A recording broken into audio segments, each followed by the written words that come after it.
हाँ जी, अब टॉपिक देख लेते हैं। एनसीईआरटी बुक का कौन सा टॉपिक है?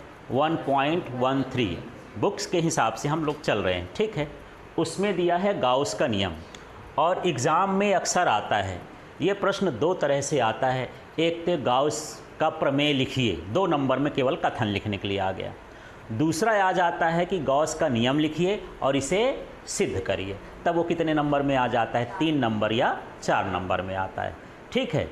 अब इसको याद करने का तरीका सिर्फ ये सूत्र है। इस सूत्र को आप अच्छे से तैयार कर लेंगे तो सारा कुछ बड़े आराम से आपसे बन जाएगा। मैं ये कथन नहीं बोलता हूँ, आपको मैं सूत्र सिखा रहा हूँ, पर इसका नाम समझते हैं। ये होता है कुल विद्युत फ्लक्स। ये क्या हो गया? कुल विद्युत फ्लक्स, ठीक है। फाई से विद्युत फ्लक्स दर्शाते हैं, ई माने क्या हो गया? विद्युत फ्लक्स। अब ये हो गया कुल आवेश। ये क्या है? कुल आवेश। और ये वाला होता है निर्वात की विद्युतशीलता। यदि मैं इसको लिखना चाहूँ तो ऐसा भी लिख सकता हूँ कि फाई इक्वल टू होता है Q गुणे 1/ε0। देखो Q का गुणा करोगे तो यही आ जाएगा, यही आ जाएगा। जैसे मैं लिखूं यहाँ पर कि आपके पास x/4 है तो आप लिख सकते हो x गुणे 1/4। x को अलग कर सकते हो ना, ठीक है। तो चलिए अब बात करते हैं, बड़ा आसान सा है। आपको ये शब्द ध्यान नहीं देना है, इसमें ध्यान देना है। देखो, किसी पृष्ठ से गुजरने वाला क्या लिखा हूँ? कुल विद्युत फ्लक्स, ठीक। उसके अंदर उपस्थित क्या लिखा हूँ? कुल आवेश का। ये गुणे को का भी बोलते हैं या गुणा भी बोल। कुल आवेश का 1/ε0 गुना होता है। गुना का चिन्ह लगा है, जहाँ ε0 क्या है? निर्वात की विद्युतशीलता है। आपको बताना है कि ये जो आप लाए हो ये क्या है। तो चलिए अब चालू करते हैं। क्या बोलोगे? किसी पृष्ठ से गुजरने वाला कुल विद्युत फ्लक्स, उसके अंदर उपस्थित कुल आवेश का 1/ε0 गुना होता है। कथन याद हो जाएगा। एक बार अब आप लोग को बोलना है, मैं नहीं बोलूँगा, तेज तेज बोलना। इसका नाम लो, सभी लोग बोलो, अच्छे से नहीं बोल रहे हो। किसी बंद पृष्ठ से गुजरने वाला कुल विद्युत फ्लक्स। फिर से बोलो आप लोग इसी को, फिर इसको बोलो। उसके अंदर उपस्थित कुल आवेश का, फिर इसको बोलो, 1/ε0 गुना होता है, जहाँ ε0 निर्वात की विद्युतशीलता है। और लास्ट में ये सूत्र लिख दोगे, कथन काम खत्म हो गया। याद हो गया, ठीक है। क्या मैं इस लाइन को पढ़ा? नहीं, आपको सूत्र से शब्द बनाओगे। सूत्र याद कर सकते हो, लाइन भूल जाएगी, है ना। सूत्र से ही शब्द बनाओगे तो ज़्यादा रहेगा। अब देखो शब्द क्या बना है? किसी बंद पृष्ठ से गुजरने वाला कुल विद्युत फ्लक्स, ये इसका नाम होता है फाई का, ठीक है। उसके अंदर उपस्थित कुल आवेश का, ये हो गया मान किसका? Q का। क्या होता है? 1/ε0 गुना होता है, जहाँ ε0 निर्वात की विद्युतशीलता है, ठीक है। क्लियर हो गया। और इसके बाद ये सूत्र लिख दोगे। अब इसका हम डेरिवेशन करते हैं और इसको समझते हैं, है ना। तो यहाँ पर आप लोग अब कॉपी निकाल लीजिए और मेरे साथ चित्र बना लीजिए और साथ में रेसिपी लिख लीजिए, फिर इसके बाद हम काम करते हैं। तो यहाँ पर हेडिंग क्या हो जाएगी? गॉस के नियम की व्युत्पत्ति, ठीक है ना। गॉस के नियम की व्युत्पत्ति, या इसी को बोल देता है कि इसे सिद्ध करिए, तो इसका मतलब व्युत्पत्ति ही कहलाती है, उसको निकालना डेरिवेशन कहलाता है, ठीक है। अब इसके लिए हम क्या करेंगे? सबसे पहले एक रेसिपी तैयार करते हैं कि किस क्रम से हमको चलना है।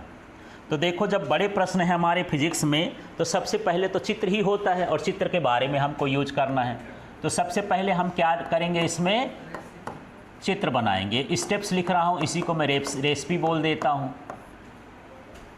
है ना। ये स्टेप्स हैं। पहले क्या काम करना है? चित्र बनाना है। दूसरा हमको निकालना है P बिंदु पर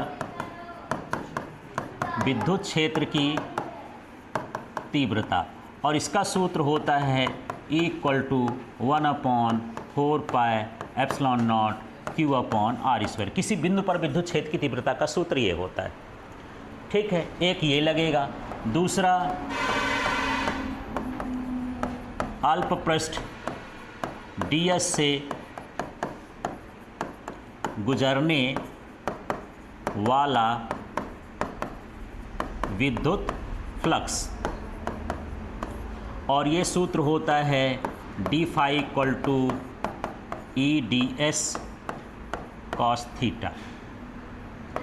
हाँ, क्या लिखा हूँ? विद्युत क्षेत्र की तीव्रता, है ना। अब E का इसमें क्या करना है, मान रखने पर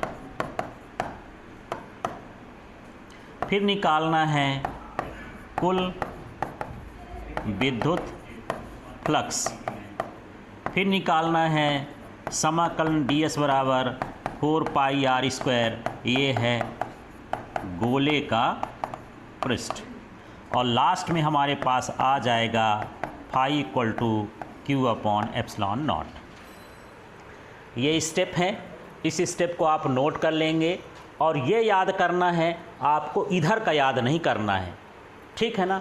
तो पहला स्टेप क्या रहेगा, याद है, चित्र, फिर क्या निकालना है, विद्युत क्षेत्र की तीव्रता, फिर क्या निकालना है, अल्प पृष्ठ का विद्युत फ्लक्स, फिर ई का मान रखना है, फिर यहाँ पर कुल विद्युत फ्लक्स निकालना है। इस तरह से आपको स्टेप को फॉलो करते जाना है, ठीक है। तो सबसे पहले मैं यहाँ पर क्या कर रहा हूँ, एक चित्र बना रहा हूँ। चित्र बनाने के लिए हेडिंग के नीचे कम से कम आपके 10 लाइन होना चाहिए। तो चालू करते हैं इसका चित्र, ठीक है। चित्र ज़्यादा कठिन नहीं है, एक आपको घेरा ही तो बनाना है, ये थोड़ा बड़ा सा बना लेना, चूड़ी के आकार का, ठीक है। चूड़ी के आकार का बनाना है, तो इस चक्कर में स्कूल में वहाँ पर परीक्षा में चूड़ी पहन के मत चले जाना, ठीक है। हाँ, चूड़ा पहन के जा सकते हो, उतरवा देंगे, लेकिन राउंडर वगैरह ले लेना, वो ज़्यादा सही रहेगा, ठीक है। यहाँ पर इसका ये कहला गया पॉइंट, इस पॉइंट पर कोई आवेश है, उसका नाम रख देता हूँ प्लस क्यू, इस बिंदु का नाम क्या रख देता हूँ ओ। मेरे साथ बनाते जाना है आप लोग चित्र। इसके बाद यहाँ पर मैं एक तीर ऐसे बना दूँगा जो ये बताएगा कि यहाँ पर जो विद्युत क्षेत्र है वो कहाँ की ओर है, बाहर की ओर है। ये ई हो गया, ये विद्युत क्षेत्र हो गया। इसका जो त्रिज्या है उस त्रिज्या को हम क्या मान लेते हैं, आर, और यहाँ पर एक छोटा सा टुकड़ा लेते हैं, उस टुकड़े के भीतर बिंदु क्या मान लेंगे, यहाँ पर पी मान लेंगे। इतना छोटा सा चित्र है और इसको बोलेंगे गोलीय गॉसीय पृष्ठ।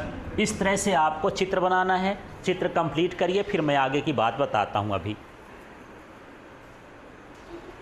चलिए, तो चित्र तो बन गया होगा। तो हमारा पहला काम था चित्र बनाना। चित्र हम बना लिए, अब चित्र के बारे में लिखना भी है। तो उसमें 4-5 लाइन होती है और आप लोग उसको भी याद करते हो। बिल्कुल गलत तरीका होता है, इसलिए आपसे बनता भी नहीं, ठीक है। आप चित्र देखो और उसी के बारे में आपको लिखना है। बस इससे नज़र गड़ाओ कि हाँ हाँ इसमें क्या है, वही चीज़ बताना है। तो देखते हैं कैसे लिखेंगे। यहाँ से देखो, माना ओ बिंदु पर प्लस क्यू आवेश स्थित है, ठीक है। एक लाइन क्लियर हो गई, चित्र में दिख रहा है, उसी को तो लिखना है। इसके चारों ओर केंद्र O और R त्रिज्या का गोलीय गासीय पृष्ठ की रचना करते हैं। ये दूसरा लाइन हो गया। फिर से देख लेते हैं। O बिंदु पर क्या है, प्लस क्यू आवेश है, ठीक है।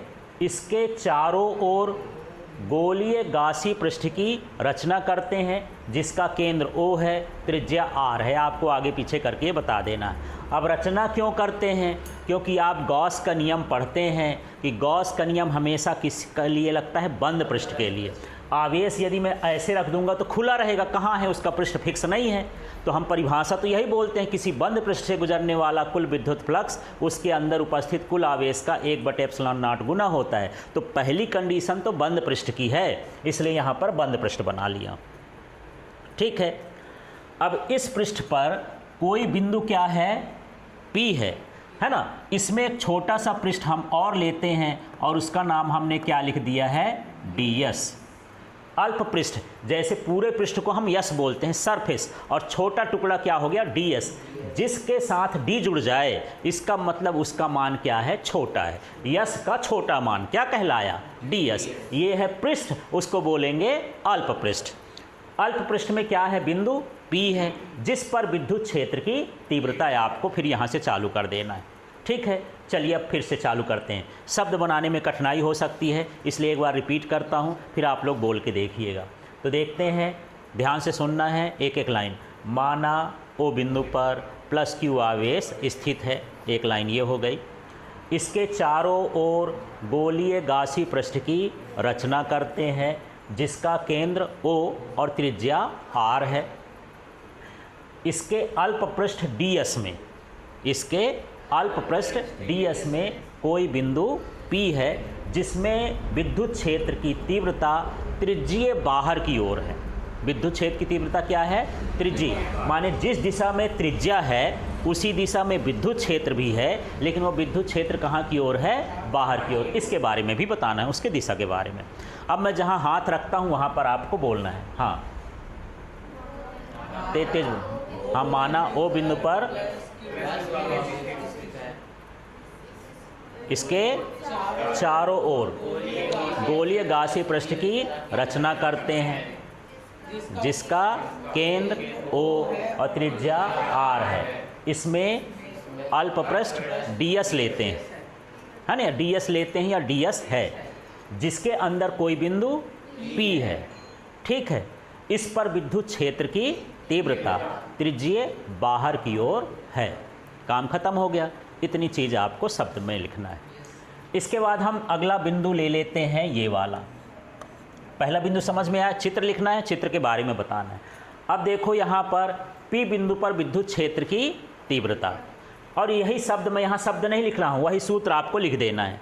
बिंदु के लिए विद्युत क्षेत्र की तीव्रता का सूत्र क्या होता है, E बराबर 1/4 पाई एप्सिलॉन नॉट Q।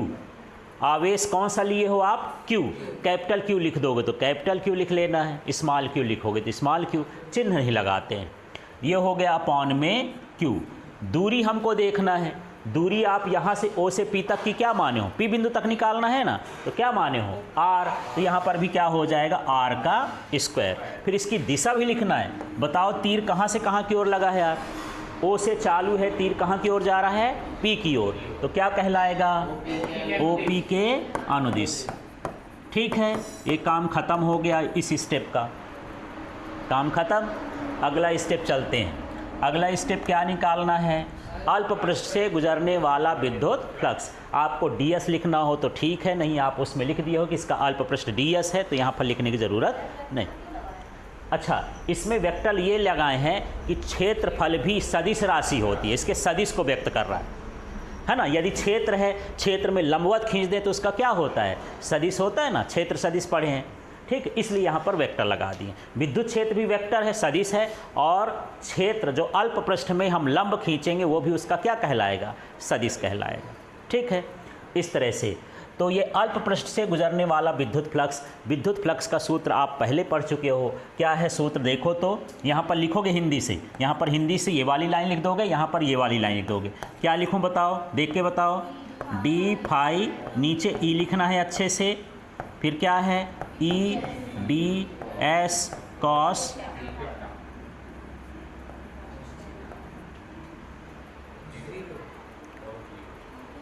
अब जीरो क्यों लिख दिया हूँ मुझे भी नहीं पता है, थोड़ा समझाओ। सूत्र में तो थीटा लिखा हूँ, यहाँ जीरो पैदा हो गया है। हाँ, ये देखो E और ये देखो DS, दोनों एक ही तरफ हैं। कोई क्या रेखाओं में फैलाव है, जब फैलाव नहीं है तो कोण बनेगा क्या, कोण कितना रहेगा, ज़ीरो, क्योंकि ये जो क्षेत्र सदिश है और विद्युत क्षेत्र है एक ही दिशा में है, एक ही दिशा का कोण कितना होता है, ज़ीरो होता है, इसलिए यहाँ पर मैं cos जीरो लिख दिया। ठीक है, थोड़ा सा और इसी में बढ़ा देता हूँ, इसका मतलब हो गया ये क्या हो गया, EDS। कौन गायब हो गया इसमें, क्यों गायब होगा, हाँ, cos जीरो का मान कितना होता है, 1, तो 1 करेंगे तो यही आएगा ना, ठीक है, ये स्टेप भी हो गया। अब देखो, अब यहाँ पर अगला स्टेप क्या बोलता है, ई का इसमें क्या रख दें, मान।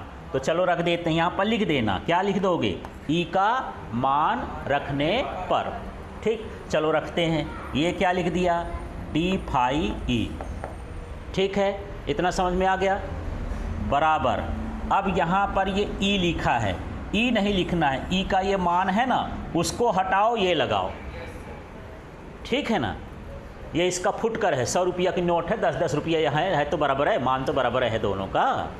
ठीक है, तो यहाँ क्या लिखूँ, 1/4 pi epsilon not Q upon are square. E की जगह ये लिख दिया, ई का मान। फिर क्या लिखा है देखो, यहाँ पर क्या लिख देता हूँ, डी एस। और यहाँ पर देखो, यहाँ पर cos 0 का मान, तो पहले ये वाला फार्मूला देखना, ई की जगह ई लिख दिया, डी एस की जगह डी एस लिख दिया, काम खत्म। इतना काम करना है। अब देखो अगला पार्ट क्या बोलता है कि हमको क्या निकालना है, कुल विद्युत फ्लक्स। तो यहाँ जगह कम है तो इसको यहाँ पर लिख देता हूँ, यहाँ पर क्या लिखोगे, कुल विद्युत फ्लक्स, है ना, संपूर्ण पृष्ठ से गुजरने वाला कुल विद्युत फ्लक्स भी लिख सकते हो। जैसे यहाँ पर अल्प पृष्ठ से निकाले हैं ना, इसी तरह से पूरे पृष्ठ का निकालना हो तो क्या होगा, ये तो छोटे पृष्ठ का आ गया। ठीक है, तो क्या होगा देख लेते हैं। संपूर्ण का मतलब होता है जोड़। अब इन पृष्ठों को हम थोड़ा थोड़ा जोड़ेंगे तो पूरे का आ जाएगा ना। तो जोड़ का हमारे गणित में एक काम होता है समाकलन। एक शब्द क्या होता है, समाकलन। मैं फिजिक्स पढ़ाने के पहले बेसिक पढ़ाया था। समाकलन का मतलब होता है थोड़ी थोड़ी चीज़ों का जोड़। तो अब कैसे लिखेंगे देखना, ये मेरे पास ये सूत्र है, इस सूत्र से डी हटा देंगे तो क्या आ जाएगा, फाई ई। इसमें और इसमें क्या फ़र्क है, ये है अल्प पृष्ठ, छोटा सा विद्युत फ्लक्स, और ये क्या कहलाया, संपूर्ण विद्युत फ्लक्स। लिखो ना ऊपर, कुल विद्युत फ्लक्स या संपूर्ण विद्युत फ्लक्स। आगे देखते हैं, 1/4 pi epsilon not Q upon are square. ये सभी मान स्थिर हैं, न आवेश बदल रहा है न आर बदल रहा है, और ये 4 पाई तो संख्या है, एप्सिलॉन है, तो ना ये जुड़ेगा और ना क्या ही ये घटेगा। टुकड़ा कौन है इसमें, ds, उसी का ना जोड़ करेंगे, जो टूटा है उसको जोड़ोगे। यार मेरा हाथ सही है तो काहे को डॉक्टर को तोड़वाऊंगा, टूट जाता तो जुड़वा लेता, है ना। तो यहाँ पर समाकलन में क्या लगाओगे, ds। फिर से बात करता हूँ मैं, समाकलन इनमें क्यों नहीं लगाया, इनका मान क्या है, निश्चित है, स्थिर है ना। जो टुकड़ा हम लिए हैं, जोड़ किसका हो रहा है, ds। छोटा टुकड़ा ये है, जैसे एक चूड़ी टूट जाए, अब उसमें बोलो कि इसको फिर से जोड़ो, तो छोटे छोटे टुकड़ों को जोड़ करके फिर बना दोगे, तो जोड़ोगे वही ना जो टूटा है। तो इसलिए यहाँ पर समाकलन लगा दिए, और इस समाकलन का मतलब होता है जोड़। किसका जोड़, ds का। ठीक है, आगे का स्टेप देखते हैं। यहाँ पर लिख दिया phi equal to 1/4 pi epsilon not Q upon are square. अब इसका मान रखना है। मुझे ये बताओ, यदि मैं छोटे गोले के टुकड़े हैं, अब इन गोले के टुकड़े को मैं अलग अलग रखा हूँ, जोड़ दूंगा तो क्या बनेगा यार। अच्छा, चूड़ी के टुकड़े को तोड़े और जोड़े तो क्या बनेगा, चूड़ी ही बनेगा।